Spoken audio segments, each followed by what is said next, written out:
Isso, eu começo por vos explicar o que é a Fundação do Gil e porque é que ela nasceu, porque é que ela existe, ok? Para vocês terem uma noção de como é que estas instituições aparecem. É quase como ajudar uma velhinha a atravessar a rua mesmo que ela não queira atravessar. Nesta situação, foi uma situação muito ao contrário do que é costume, porque a Expo 98 foi uma grande exposição. Todos os anos, esta exposição internacional, que tem mulheres internacionais para recuperar zonas de cidades e para promover esse país, é feita num país diferente. No ano antes, não é todos os anos, é de 4 em 4 anos.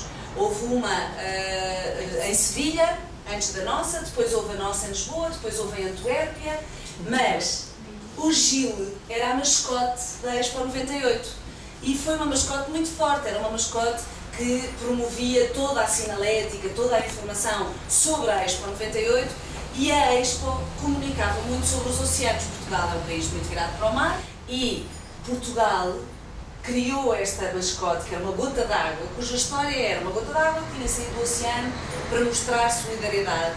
A solidariedade somos todos pequenas gotas, mas todos juntos podemos formar ondas tão impactuantes que podem ser tsunamis, podem mudar uma realidade.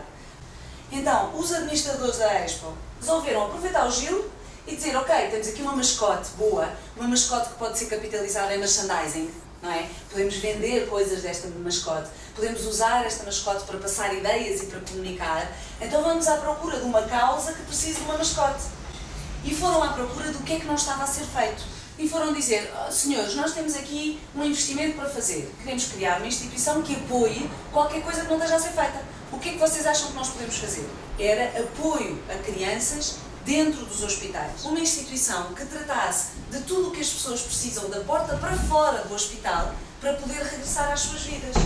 Não havia equipas sociais dentro dos hospitais. Não havia, hoje em dia, por lei, é obrigatório haver equipas sociais dentro dos hospitais. O que quer dizer, na maior parte dos hospitais, um assistente social e não uma grande equipa, infelizmente. Mas pelo menos existe um. Um assistente social num hospital pode prejudicar muito, porque se não agilizar a saída da pessoa do hospital, está a torná-la refém. Agora, 6 meses na vida de um bebê pode ser a vida inteira, pode marcar para a vida inteira.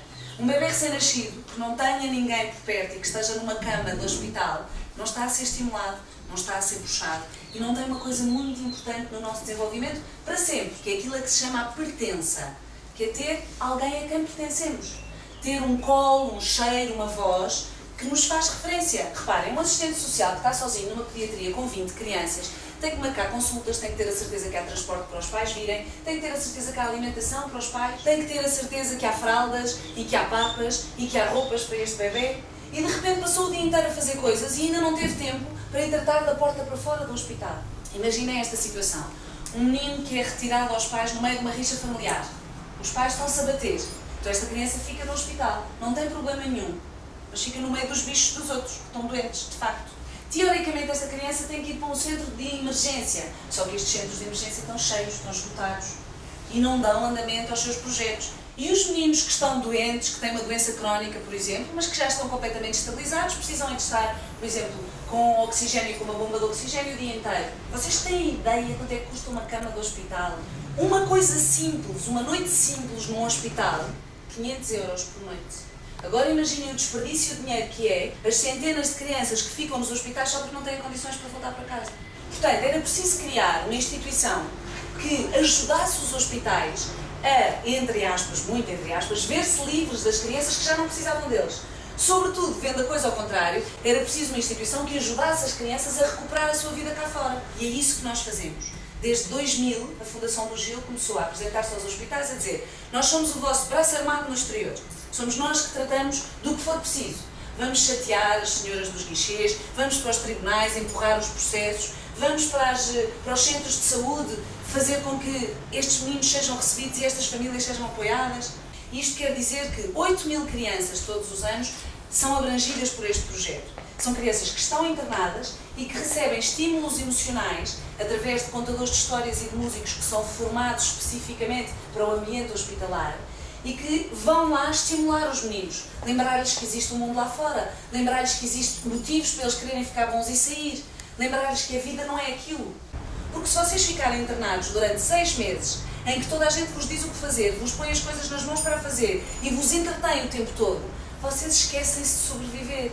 Esquecem-se das vossas capacidades normais para se dar uns com os outros, para conquistar amizades, para se defenderem de coisas más, para se relacionarem, para adquirirem coisas. Então a Fundação do Gil criou um outro projeto que se chama UMAD, Unidades Móveis de Apoio ao Domicílio, e que leva o apoio hospitalar a casa. Os meninos que já não precisam de situações clínicas de emergência, de vigilância permanente, então podem ir para casa, mesmo que tenham uma doença crónica, mesmo que estejam entubados, ou que tenham pensos esquisitos, ou que precisem de uma alimentação especial, desde que a sua família seja formada. Portanto, estamos a capacitar as famílias e criamos redes de apoio, com a escola, com a igreja, com a polícia, com o padeiro, com a farmácia, com quem tiver que ser. As pessoas que estão próximas e que contactam com esta família vão monitorizando, vão apoiando, vão tendo a noção se é preciso ajuda.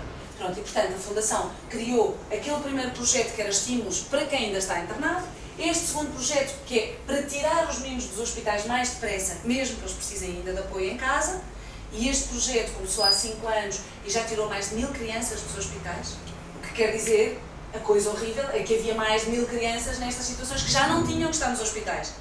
Finalmente, abrimos a Casa do Gil. A Casa do Gil fez a semana passada 5 anos. Existe há 5 anos, embora a Fundação exista há 11, e existe há 5 anos exatamente para os tais meninos que ainda precisam de trabalho com a família ou com a casa ou com a situação legal deles, mas que já não precisam de estar no hospital. Então vêm para cá. Esta casa é a única em Portugal, infelizmente ainda é a única, que tem enfermagem 24 sobre 24 horas. Não tem médicos cá dentro. Tem enfermeiros 24 sobre 24 horas. Não é um hospital, é um pós-hospitalar. Aqui na Casa do Gil nós temos uma equipa de educação, uma equipa de saúde e uma equipa social. Porquê? No momento em que a criança entra, mesmo que seja em maio, se puder ir, começa a ir à escola. Se não puder ir, começa a ter escola cá dentro da casa. Okay? Se puder fisicamente ir à escola, vai à escola aqui do agrupamento de Alvalade. Se for da zona da Grande Lisboa, vai à sua escola, porque é menos uma coisa que ela depois tem que reaprender quando voltar para casa. Ainda nenhum de vocês adormeceu, o que é muito bom sinal. Já podiam ter adormecido depois desta seca toda. Por isso eu agora vou interromper, depois vocês, se forem tendo dúvidas à medida que vamos vendo a casa, vão perguntando, está bem? Mas tenho o telemóvel, meto no silêncio. Metam no silêncio, isso é uma boa ideia, obrigada.